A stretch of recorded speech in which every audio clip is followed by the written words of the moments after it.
In this video, we will discuss the student discounts for phone. So this should be able to give you huge savings in 2025. In order to make that, head over to Samsung.com and from the offer page, you should be able to see in there the student and education discounts that they offer. So if you're a student, you can score up to 40% off on Samsung. So here are some recommendations. We have in here some tablets as well as some phones. So on phones you can get 25% off.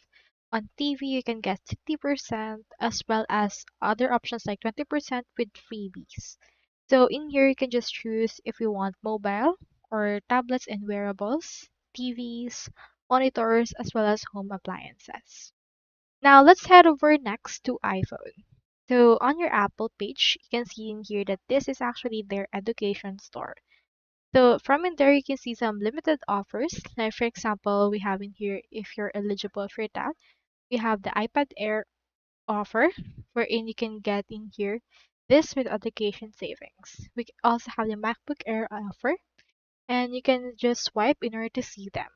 For example, let's choose in here this MacBook Air. And if you're eligible for the student discount, you should be able to have it down with this. You can see in here its specification, and this is what it will actually price if you have an education set. So that's all there is today, and I hope this video helped you out.